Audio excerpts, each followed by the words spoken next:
Bismillahirrahmanirrahim. Students, today's topic is magnetic flux and flux density.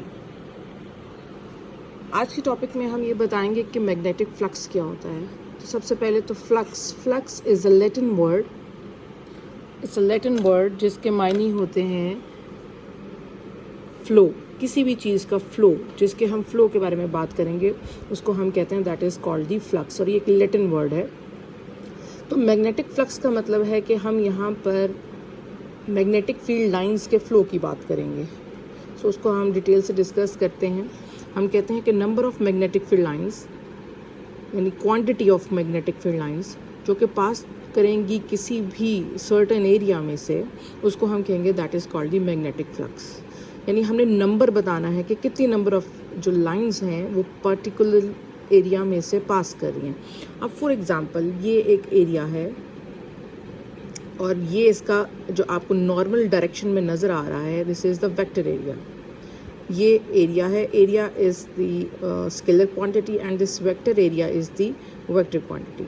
और ये red जो आपको नज़र आ रही हैं, these are the magnetic field lines flowing या passing through this area, that is called the magnetic flux. For example अगर हम यहाँ पर इसको काउंट करें तो हम कहेंगे कि 1 2 3 4 number of magnetic field lines इस रेक्टेंगल शेप या स्क्वायर शेप में से पास कर रही हैं. तो ये इसका फ्लक्स कहलाएगा.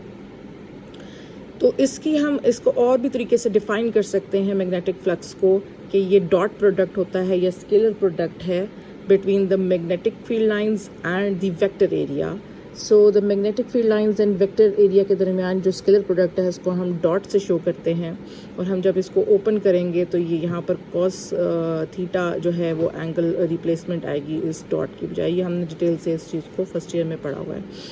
तो यहाँ से हम इसको एक और भी तरीके से डिफ़ाइन कर सकते हैं कि the dot product of magnetic field lines and vector area is called the magnetic flux. और ये जो फाई है, phi is the symbol of the magnetic flux. इसके साथ हम यहाँ सबस्क्रिप्ट में अगर बी लगा दें तो ये हमें मैग्नेटिक फ्लक्स के बारे में डिटेल्स देगा. इसी तरीके से हम प्रीवियस चैप्टर्स में इलेक्ट्रिक फ्लक्स भी पढ़ के आए हैं, वहाँ पर हमने इस सबस्क्रिप्ट को ई के साथ लिखा था.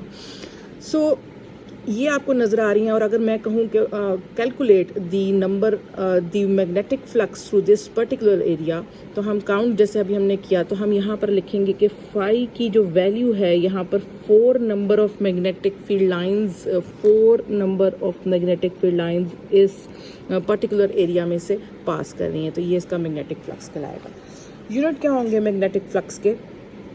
Phi is equal to B A के इक्वल होता है. अगर हम मैक्सिमम केस को इसके साथ डिस्कस करते हैं तो बी की यूनिट्स होंगे टेस्ला और एरिया के यूनिट होंगे मीटर स्क्वायर. और टेस्ला हमें पता है कि दैट इज़ इक्वल टू, जो हमने प्रीवियस लेक्चर्स में पढ़ा था, that is Newton per ampere per metre. और ये मीटर स्क्वायर ये आपस में अगर यहाँ पर कैंसिल आउट होते हैं तो हमारे पास आता है न्यूटन मीटर पर एम्पियर. और न्यूटन मीटर पर एम्पियर जो है that is equal to weber. और वेबर को हम जिस सिंबल से शो करते हैं that is capital W and small b के साथ.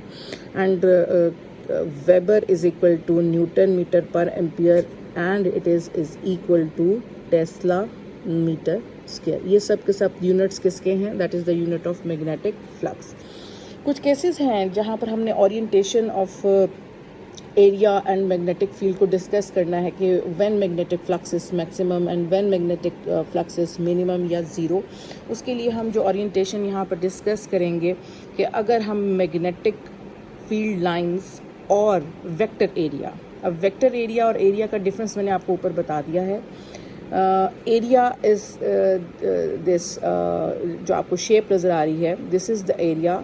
और जैसे कि स्क्वायर शेप है तो इसकी ये एरिया कहलाएगा. और जो उसका परपेंडिकुलर होगा, जिसको हम नॉर्मल ड्रॉन भी कहते हैं कि हमने नॉर्मल ड्रॉ किया हुआ है वहाँ से, वो जो नॉर्मल होगा उस एरिया का, उसको हम कहेंगे that is called the vector area. तो यहाँ पर जो हम एंगल, यहाँ से जो हम एंगल लेंगे तो पैरेलल होने की वजह से जो एंगल बनेगा वहाँ पर that becomes theta is equal to 0 degree. So यहाँ पर B is parallel to vector area. यानी अगर आप यहाँ पर देखें जो नीचे मैंने ओरिएंटेशन ड्रॉ की है, इसमें वेक्टर एरिया और बी ये दोनों आपस में पैरेलल हैं, जबकि जो एरिया है वो हेल्ड परपेंडिकुलर है. ठीक है, वो हेल्ड परपेंडिकुलर है, यानी इस तरह से प्लेस्ड है, और इसमें से ये मैग्नेटिक फील्ड लाइंस इस वाले एरिया में से क्या कर रही हैं, पास कर रही हैं। तो जो वेक्टर एरिया है वो उस फील्ड के क्या है, ये बिल्कुल पैरेलल है। Vector area is parallel to the magnetic field lines, so angle होगा 0 डिग्री, एंड cos 0 डिग्री जो होता है, अगर हम इस वाले फॉर्मूला में सब्स्टिट्यूट कर रहे हैं तो cos 0 डिग्री बिकम्स मैक्सिमम, जिसकी वैल्यू हम 1 लेते हैं। तो phi is equal to BA equal to the magnitude of magnetic field lines and area. So this becomes the maximum magnetic flux when angle between magnetic field lines and a vector area is 0 degree. They are parallel to each other. Minimum flux क्या होगा या zero flux कब होगा, जब magnetic field lines and vector area आपस में क्या होंगे, परपेंडिकुलर, यानी कि इसके ऑपोजिट अगर हम एरिया के साथ बी की वैल्यू लें तो हम ये कहते हैं कि ये दोनों आपस में पैरेलल होंगे, इस सेंस के ये मैग्नेटिक फील्ड लाइंस की डायरेक्शन है इस साइड पर, और आपने एरिया भी अब इसके बिल्कुल पैरेलल रखा हुआ है इस डायरेक्शन में, जबकि इसके प्रीवियस केस में परपेंडिकुलर था और इस केस में ये इस तरीके से इसके पैरेलल है।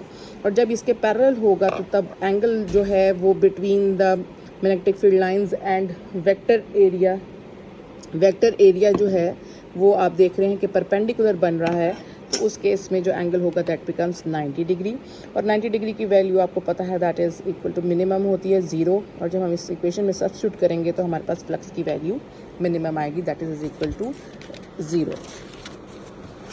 जो इससे नेक्स्ट हमने जो टर्म को डिस्कस करना है दैट इज़ दी, जो हमें कन्फ्यूजन भी होती है समटाइम्स कि मैग्नेटिक फ्लक्स जो है या जो मैग्नेटिक फ्लक्स डेंसिटी या मैग्नेटिक इंडक्शन जो होती है, इसमें फ़र्क क्या होता है। यहाँ पर हम डिस्कस करेंगे मैग्नेटिक फ्लक्स के बारे में। तो हमें पता चल गया है कि मैग्नेटिक फ्लक्स क्या होता है, that is the scalar quantity, और उस स्केलर क्वांटिटी में हमने सिर्फ बताना है कि कितनी number of lines of particular area में से पास कर रही हैं। अब हम जो नेक्स्ट 2 टर्म्स आपको बताने लगे हैं that is magnetic flux density and magnetic induction, जो आपको ये बता रही है कि जब भी हम मैग्नेटिक फ्लक्स को उसके एरिया पे डिवाइड करते हैं तो वो हमारे पास टर्म जो है वो मैग्नेटिक फ्लक्स डेंसिटी कहलाती है। डेंसिटी के बारे में शुरू में भी बताया है कि जो भी हम particular length, particular area, particular volume से जब हम उस चीज़ को डिवाइड करते हैं तो वो डेंसिटी कहलाती है। जैसे हमने मास डेंसिटी पढ़ी है तो हमने पढ़ा था मास पर यूनिट वॉल्यूम, इसी तरीके से हमने सरफेस चार्ज डेंसिटी पढ़ी थी जिसमें हमने surface charge per unit area पढ़ा था, क्योंकि हम एरिया वाइज उसको ले रहे थे। यहाँ पर भी हम एरिया वाइज ही ले रहे हैं, तो हम बताएंगे कि जितना magnetic flux per unit area में से पास कर रहा है, magnetic flux per unit area में से पास कर रहा है, वो कहलाएगा उसका मैग्नेटिक फ्लक्स डेंसिटी। और मैग्नेटिक फ्लक्स डेंसिटी को हम मैग्नेटिक इंडक्शन भी कहते हैं। यहाँ से अगर हम इसके यूनिट्स देखें मैग्नेटिक फ्लक्स डेंसिटी के, तो फाई के यूनिट्स अभी हम पढ़ के आए हैं पीछे से। फाई के यूनिट्स हमने पढ़े हैं दैट इज़ वेबर, और एरिया के यूनिट्स है मीटर स्क्वायर, यानी weber per metre square is equal to newton per ampere per metre as well, और this weber per metre square is equal to newton per metre per ampere per metre, this all is equal to tesla, यानी ये तीनों units एक दूसरे के बराबर हैं। सो यहाँ से हमें जो है difference between magnetic flux density, magnetic induction and magnetic flux का पता चल गया है कि इन तीनों में फ़र्क क्या होता है, और हमें एक नई टर्म जो है मैग्नेटिक फ्लक्स के बारे में भी पता चल गया है। Thank you so much.